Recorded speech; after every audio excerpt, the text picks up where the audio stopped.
Sorpresiva nevada cubre la vía que une las provincias de Pichincha y Napo.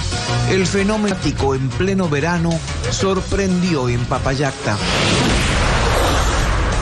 Se instala audiencia preparatoria de juicio en contra de la prefecta de Pichincha, Paola Virgilio Hernández y Cristian González. Se investiga el delito de rebelión esta de octubre pasado. Se aclara el tablero político. Otto Sonnenholzner desiste de ser candidato a la presidencia de la República. Fernanda lo haría en las próximas horas.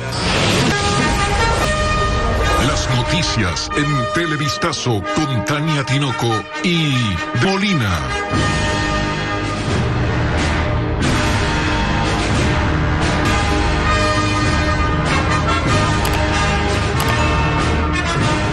Televidentes, amigos, buenas tardes, bienvenidos a Televistazo. Este viernes la vía Pifo-Papayacta amaneció cubierta de nieve, lo que ocasionó que varios vehículos quedaran atrapados.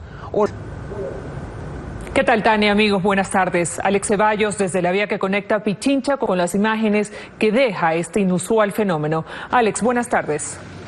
Muchísimas gracias. Impresionante la cantidad de nieve que bloquea y hace imposible transitar por la carretera Pifo con Papallacta. Algunos vehículos están atrapados. Les tenemos a continuación el siguiente informe. Antes de las 6 de la mañana de este viernes, el sector de Papallacta se cubrió de blanco. Abundante cubrió la vegetación, las montañas y también la carretera que une Quito con el oriente ecuatoriano. El tramo comprendido entre los kilómetros 20 y 25, los vehículos se quedaron atrapados, otros resbalaban. Los de bomberos de Quito apoyan las labores de evacuación de los automotores livianos. Para los vehículos es más difícil. Al llegar al lugar encontramos una gran cantidad considerable de vehículos y pesados atrapados en la vía. Aproximadamente es esto entre el kilómetro 20 al 25. Se reportó una temperatura de 2 grados. La carretera cerró a las 6:30 de la mañana. Los trabajos de limpieza continúan ante los sorprendidos que observan este fenómeno natural. Sorprendente porque es la primera vez que experimento esto. Yo he venido muchas veces, pero jamás así aparamado tan feo por acá. Incluso muchos para hacer muñecos de nieve y admirar este paisaje impresionante. Y vemos que los árboles, las montañas y la carretera obviamente está bloqueada por la cantidad de nieve que cayó la madrugada de este viernes. Este es el informe. Nosotros en cualquier momento les tendremos más detalles de lo que realiza acá, el trabajo y los vehículos que continúan encunetados y a la espera de que se pueda permitir el paso para que sigan evacuándose, sobre todo los vehículos de carga. Baja, miren las dificultades. Así están trabajando en medio de esta situación compleja el Cuerpo de Bomberos de Quito. Sigan ustedes con más información. Buenas tardes. Gracias a Alex Ceballos por su informe. Y el cerro de Pilichurco en Ambato amaneció cubierto de nieve. Hasta el sitio llegaron algunos ciudadanos para disfrutar del paisaje, de la naturaleza, que aseguran es la primera vez que se cubre con un blanco. Durante la madrugada se reportaron lluvias en varios sectores de Ambato. De igual forma, durante las últimas horas, el Parque Nacional Cajas en la provincia de La Suay reportó caída de nieve debido a las bajas temperaturas. En estas fotos que circulan en redes sociales, observa cómo un manto blanco cubre parte de la flora y otros espacios de esta reserva natural. Pistas y conductores que circulaban por la zona detuvieron su paso para captar estas imágenes. La Corporación Eléctrica del Ecuador declaró en emergencia la contratación de estudios y obras para frenar la erosión regresiva del río Coca. El fenómeno natural destruyó el sistema de oleoducto transecuatoriano, el de crudos pesados, y amenaza la captación de la central hidroeléctrica Coca-Codo Sinclair. Han transcurrido 6 meses desde que inició la erosión regresiva del río Coca y la Corporación del Ecuador CELEC declaró en emergencia la contratación de obras de remediación para frenar este natural. El gigante socavón que apareció en la cuenca del río Coca se ha extendido por cerca de kilómetros. A su paso destruyó el sistema de oleoducto transecuatoriano, también el de Sados, y está a 13 kilómetros de la captación de la hidroeléctrica Sinclair. Para evitar daños en la hidroeléctrica, la SELEC contrató estudios para el diseño de diques de enrocado y este jueves, mediante resolución, declaró la emergencia. Para ese expedito los procesos de contratación de las obras emergentes, de los diseños definitivos, todo lo que sea necesario para precautelar no solamente la infraestructura de la central, sino también monitorear el comportamiento del río, que es un comportamiento muy dinámico, muy complejo. El prevé invertir $20 millones y proteger la inversión estatal en la central Coca-Cola, que supera los $3.000 millones. La erosión del río se detuvo desde hace 3 semanas, la reducción del caudal. Tenemos que aprovechar la época de estiaje, la época seca, la época de bajos caudales, 500 metros, para poder intervenir. Este fenómeno natural despertó el interés de geólogos y científicos de países como Estados Unidos, que trabajan en coordinación con los técnicos ecuatorianos para hallar la causa de este fenómeno natural.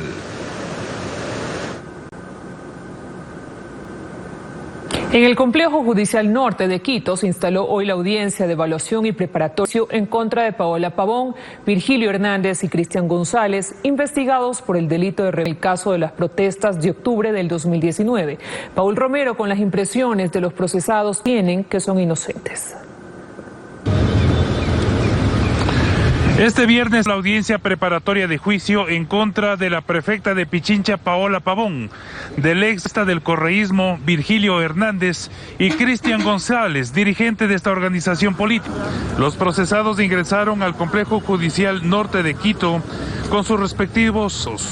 Ellos están investigados por el delito de rebelión durante las violentas protestas del año pasado que paralizaron al país durante 11 días en rechazo a las medidas económicas del presidente Lenín Moreno. En esta diligencia se determinará si los procesados tienen medidas cautelares, portan grillete electrónico, irán o no a juicio. La fuerza y la convicción de mi inocencia, espero que haya una justicia sin presión política, que haya una justicia que actúe en el marco de la Constitución, del Código Integral Penal, de no sucumbir a la presión política. Lo que espero los ecuatorianos, debido proceso, presunción de inocencia. Esto es un proceso que ahora concluirse o puede iniciar otra etapa. La Fiscalía presentará los elementos de convicción sobre los que son investigados. El pasado lunes, la diligencia fue declarada fallida por el presidente del Provincial de Justicia de Pichincha, Vladimir Jaya, debido a la inasistencia de Fausto, defensor de González. La audiencia tardará varias horas y nosotros estamos pendientes de si los 3 procesados van o no a etapa de juicio. Gracias por el informe. La alcaldesa de Guayaquil, Cintia Viteri, pidió al Ministerio de Salud que explique el alcance de la anunciada requisición de medicamentos para ceras.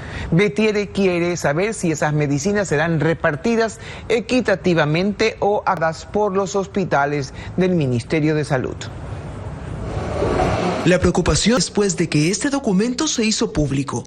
En él, el COE Nacional autoriza la adquisición del Ministerio de Salud de medicamentos para sedación y analgesia, y estos medicamentos serán destinados a las unidades de cuidados intensivos de la red pública de salud. ¿Qué pasa con los demás?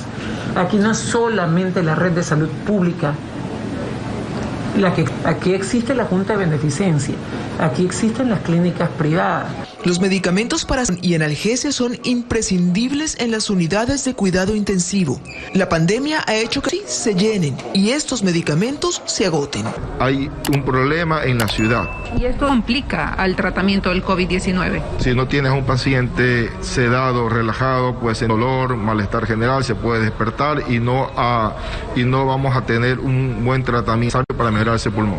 El doctor Salvatierra es médico intensivista en un hospital de la Junta de Beneficencia. Dice que en su unidad aún están abastecidos, pero desde ya están haciendo gestiones para adquirir más. Faltar porque es muy utilizado en estos tiempos.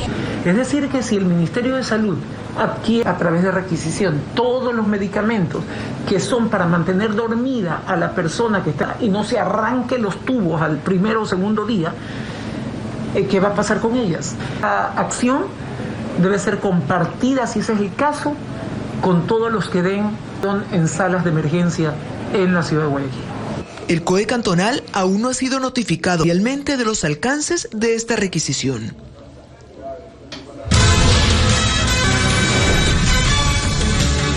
Vamos a la pausa y al regresar se mueve el tablero. Otto Sonnenholzner desiste de ser candidato a la presidencia de la República. Fernanda lo haría en las próximas horas.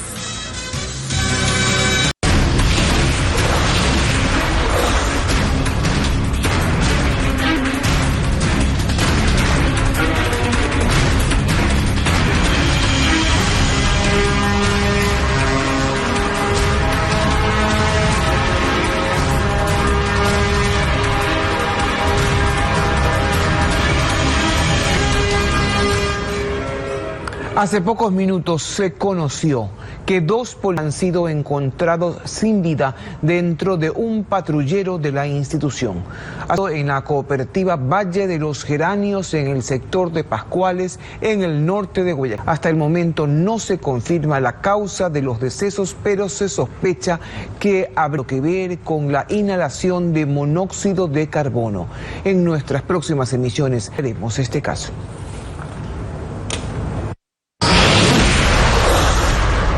El ex vicepresidente de la República, Otto Sonnenholzner, confirmó que declina una precandidatura a la presidencia en las elecciones de febrero del 2021. El número de precandidatos a la máxima dignidad, ya que el político Fernando Balda también desistirá de una posible postulación para Yendelet. El misterio terminó con un anuncio sorpresivo vía redes. La noche de este jueves, el ex vicepresidente Otto Sonnenholzner indicó que no correrá por la presidencia de la República para los comicios de febrero de 2021. En el comunicado detalló lo siguiente: "Expreso públicamente mi decisión de no ser candidato en las próximas elecciones, para así enfocarnos en lo principal. Evitar la dispersión y fortalecer la unidad desde el desprendimiento de intereses particulares, poniendo siempre primero a nuestro Ecuador". Sonnenholzner llegó a la vicepresidencia de la República el 11 de diciembre de 2018. Fue el tercero en ocupar ese cargo durante el gobierno Moreno. Luego de 587 días, el 10 de julio de 2020 oficializó su renuncia, la puerta abierta a una posible candidatura presidencial. Pero esa posibilidad fue descartada en el anuncio de anoche. Los simpatizantes del ex vicepresidente detallan sobre la decisión que tomará el movimiento cívico ante las próximas elecciones. Vamos a esperar ver cuántos y cuáles son los candidatos que se inscriben para tomar la decisión de respaldarlo. Durante las últimas horas también se conoció que el político Fernando Balda, quien algunos días comunicó su intención de postularse a la presidencia por el movimiento Libertad, descartaría esa posibilidad. El anuncio sería oficializado esta tarde. Y se agota el plazo para las elecciones primarias en las agrupaciones políticas, según el calendario establecido por el Consejo Nacional Electoral. Con esto, el país se prepara para una nueva época electoral en plena pandemia. Andrea Báez con los detalles.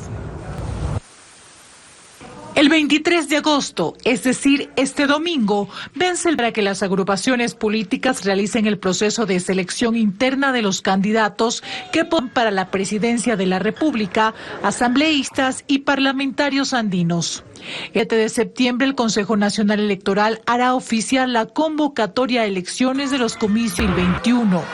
Y después del 18 de septiembre hasta el 7 de octubre será el para que las organizaciones políticas puedan inscribir a sus candidatos. Para la inscripción, la candidatura se puede hacer presencial o en línea a través del sistema informático. La aceptación de la candidatura exclusivamente tiene que serlo de forma personal. No hay otra opción ante un delegado del Consejo Nacional Electoral.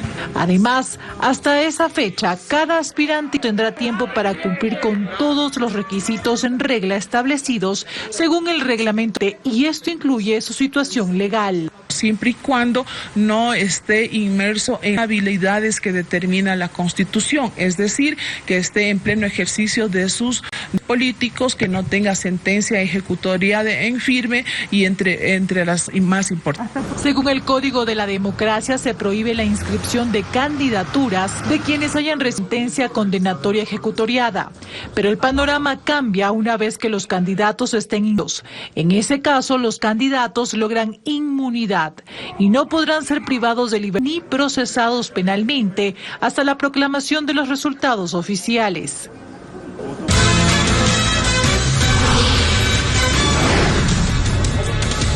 En Televistazo, varias cepas de COVID-19 se mueven en el país. Expertos con cuáles son y en qué ciudades están presentes. Seguimos informando. Trabajadores de la maternidad pública de Durán, Mas González, protestan porque llevan casi 2 meses sin recibir sus sueldos. Henry nos informa que en esta casa de salud pacientes denuncian que hay escasez de medicamentos. No son los únicos que piden que el Ministerio de Salud les pague sus sueldos. Este viernes, la maternidad Oramales de Durán amaneció con un grupo de trabajadores de la institución, sumándose a la protesta de otras provincias por la falta de recursos. Manuel Espinosa menciona que llevan más de 100 días sin recibir su salario, que hay varios colegas que se están quedando sin dinero. Nosotros hemos arrimado el hombro por esta pandemia y todo, pero nosotros tenemos a quien alimentar. Entonces, las casas comerciales no nos esperan, nuestra barriga tampoco, es hora de reclamar. Además, ciertos pacientes como José Bernal se sumaron a la acción, pide que le vuelvan a dar la insulina, que dejaron de entregarle hace 2 meses su diabetes. No hay insulina, no hay medicamento. Ni radiografías. No hay aquí ahorita, totalmente descontinuado. Después de una reunión de los salubristas, conductora del centro de salud, dice que esta simplemente les ha comunicado, no depende de ellos, sino del Ministerio de Finanzas de que lleguen sus salarios. Llamamos a personal de comunicación del Ministerio de Salud. Nos indicaron que están esperando posición para hablar sobre este tema y que el problema de los sueldos está en manos del Ministerio de Finanzas.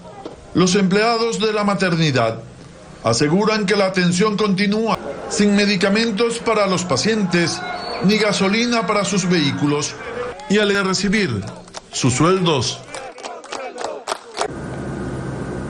Está comprobado que el coronavirus tiene diferentes cepas, pero ¿cuáles son las que circulan en el país? Carla Delgado conversó con expertos que estudian el comportamiento del virus en Ecuador y nos explica. En el Ecuador circulan al menos 18 cepas o clases de coronavirus. 2 de ellas, las más comunes, se mueven por Tulcán: Ibarra, Quito, Babahoyo y Guayaquil. El estudio lo realizan desde hace varios meses científicos de la Universidad Francisco de Quito. Paul Cárdenas es uno de ellos. Ahora más del 90% de las cepas a nivel mundial tienen esta mutación, que es la D614 se llama.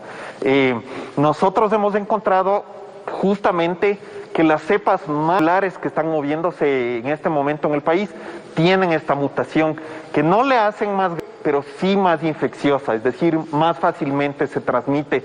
Ecuador fue el tercer país en América en secuenciar al virus, es decir, estudiar diferentes muestras de pacientes. En el laboratorio ya se han analizado 45, pero fue una de Galápagos que llamó la atención de investigadores. Lo interesante de esta muestra es que es una cepa que no habíamos dado previamente y que no hemos encontrado circulando a nivel del país. Probablemente vino con otro evento de introducción al país, es decir, probablemente vino con un turista. Lo mismo ocurrió en comunidades indígenas del oriente. Sin embargo, también evidenció un tipo de mutación que produce que la cepa sea más agresiva. Este hallazgo se evidenció en pacientes hospitalizados en Quito. Encontramos justamente una mutación que esta sea más agresiva porque responde menos a virales que nosotros mismos producimos, que es el interferón. Y eso es justamente interesante, que estamos a encontrar ciertas mutaciones que podrían predecir agresividad en los síntomas. Según afirma, estas investigaciones son vitales para el estudio del virus, incluso para la introducción de la futura vacuna. A nivel mundial, hasta el momento se han encontrado 4.000 linajes de COVID-19. El municipio de Quito donó casi 400 pruebas PCR de COVID-19 para funcionarios penitenciarios que trabajan en cárceles del país. 81 de ellas dieron resultado positivo. Sin embargo, existen cuestionamientos, pues algunos guías se hicieron nuevas pruebas en laboratorios privados y resultaron negativos. Tremendo susto pasaron funcionarios y guías penitenciarios de diferentes del país al resultar positivos con COVID, luego de que se realizaran pruebas PCR por la Secretaría de Salud del municipio de Quito. Sin embargo, para confirmar el diagnóstico, unos hicieron la prueba en laboratorios privados y los resultados fueron que no tienen COVID. Hay indignación por los supuestos falsos positivos. Esas pruebas PCR en principio de nada no sirven para nada porque salen falsos negativos y falsos positivos. No jueguen con nuestras vidas, no jueguen con la salud de nuestra familia. Y es que el pasado 20 de julio, la Secretaría de Salud del municipio de Quito donó 369 muestras de COVID-19 a funcionarios y guías penitenciarios del Servicio Nacional de Atención a Personas Adultas Privadas de Libertad, SNAI.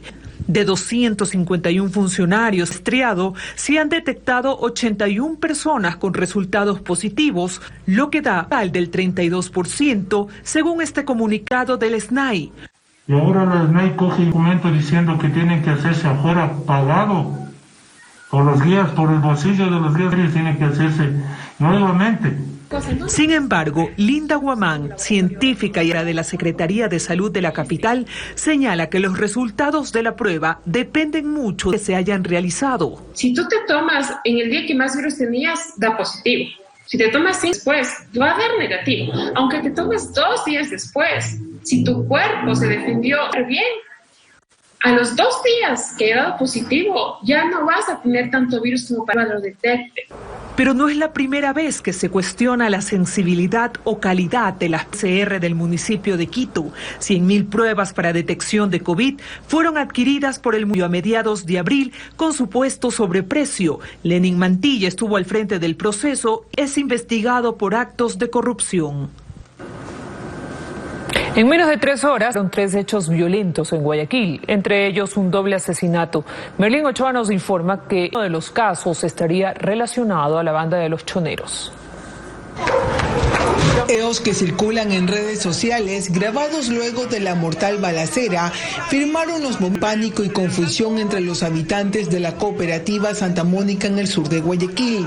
Los indicaron que 2 hombres conversaban en una esquina cuando fueron interceptados por 2 quienes llegaron en un carro al sector. Los asesinos habrían disparado en al menos 10 ocasiones. A uno de ellos incluso lo apuñalaron. Tenemos nosotros un vehículo que está impactado, comparte esos indicios balísticos que van a ser analizados. Los familiares de una de las víctimas les aseguran que él estaba en su casa minutos antes de la balacera. Fue a ver un amigo para traerlo hasta aquí, el lugar del crimen.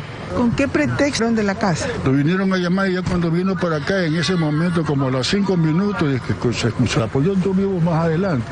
Se investiga una posible relación de las víctimas con la banda criminal de los choneros. En este caso puntual se encontró droga en las prendas de vestir, en este caso de un segundo tenía antecedentes y tercero tenemos versiones que ratifican que la motivación sería el microtráfico. No fue el único hecho violento registrado anoche en Guayaquil.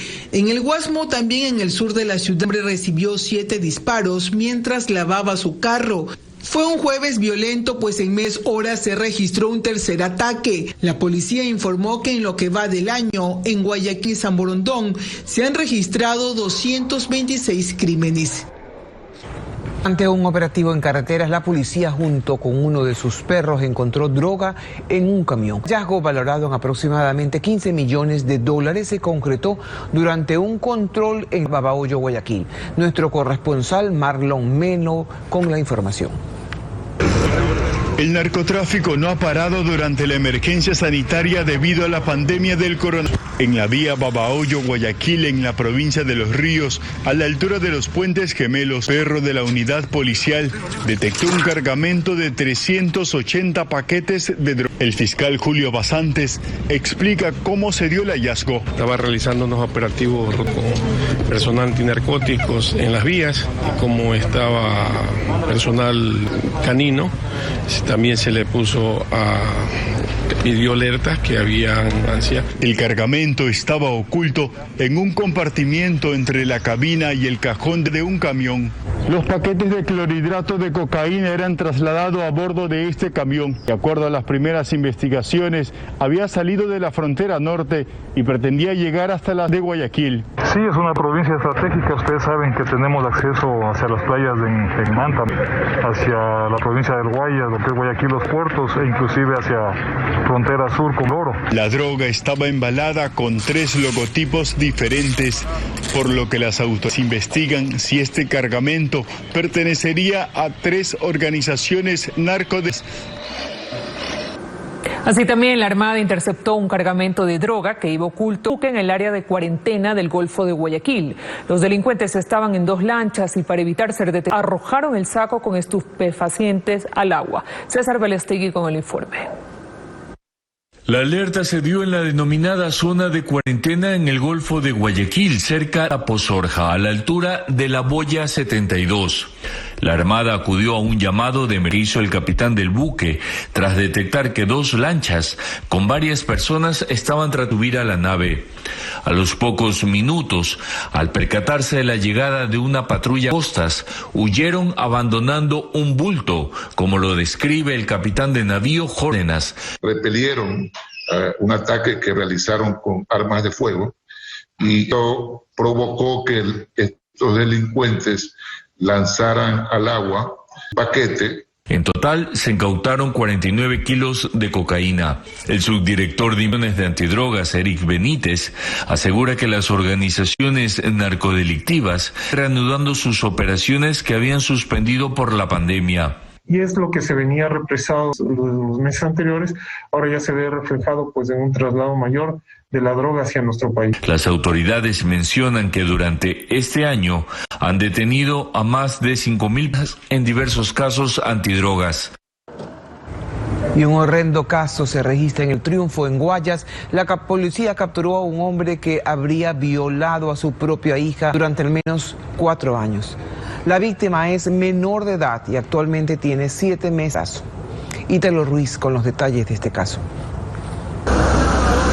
La captura cantón El Triunfo, provincia del Guayas, tras una investigación de poco más de un mes, cuando la policía dio una denuncia por violencia intrafamiliar y al seguir indagando descubrió algo ahora. Ella le indica que había sido abusada sexualmente por su padre, entonces luego de eso nosotros articulamos el sistema investigativo con la fiscalía y obtuvimos la detención el día de ayer. Fue una de las tías de la víctima a los uniformados a identificar este otro delito, debido a que de tanto maltrato, la madre de la menor se encuentra afectada psicológicamente. La violó desde los 9 y actualmente la menor se encuentra embarazada. ¿Cuántos años tiene la menor actualmente? 13 años actualmente. Según el fiscal César Peña, el sujeto habría abusado de su hija durante al menos 4 años. Por eso indicó, solicitará la máxima pena para estos casos. El artículo 71 del Código Orgánico Integral Penal, con las circunstancias agravantes, sanciona a 29 años y 4 meses y cuando existen concurrencia de infracciones hasta 40 años de libertad, que es la sanción máxima que como Fiscalía vamos a pedir. Actualmente la niña, sus 5 hermanos y su madre se encuentran en una casa de acogida en Guayaquil. Además de este caso, el sujeto también será procesado por violencia intrafamiliar y por la presunción de otro de sus hijos, que también es menor de edad. Seguimos informando. Después de el COE cantonal de Guayaquil autorizó que buses interprovinciales puedan llevar nuevamente a Manabí y Esmeraldas. Diego Cuenca nos informa que los vehículos deben respetar el aforo de hasta el 75%. Desde hoy, en las 2 terminales de Guayaquil, empezarán a operar los buses que viajan a las provincias de Manabí y el Oro. Es parte de la reactivación del transporte interprovincial, que podrá circular con el aforo del 35% de pasajeros. Así lo comenta Cindy Espinosa, vocera terrestre. Hay 3 cooperativas que cubren destinos hacia la provincia del Oro y otras cooperativas que atienden destinos hacia la provincia de Manabí. Ahora son 46 transporte interprovincial que están autorizadas para que desde Guayaquil lleven pasajeros a las provincias de Santa Elena, Los Ríos, Cañar, Manabí y El Oro. Ruta es una de las cooperativas que dan servicio de transporte hacia la provincia de El Oro. 5 meses de paralización a causa de la pandemia. Hoy volvieron a encender los motores para viajar hasta Machala. Dando las gracias a Dios, estamos redondeando el tiempo para nuestra selecta clientela. ¿A dónde van ustedes? Ahorita vamos a Machala. Los pasajeros le toman la temperatura, les echan alcohol y es requisito para viajar el uso de mascarilla. Gracias a Dios ya puedo viajar y bien con todas las comodidades y todo. El vehículo fue el tercero que salió rumbo a la capital bananera con 17 pasajeros. Para que se cumpla el 75% de aforo en los buses, la terminal terrestre de Guayaquil y un sistema de boletería, en el que solo podrán vender hasta 33 pasajes por cada unidad. Una vez que esa unidad ha completado la capacidad máxima de pasajeros, el sistema le cierra el viaje, no permitiendo que se emita un boleto más. Así, de a poco se va reactivando este interprovincial en el país. Bien, con este reportaje estamos, Tania. Así es. Tendremos más información a las 19 horas en Televistazo Oeste. Un abrazo para todos.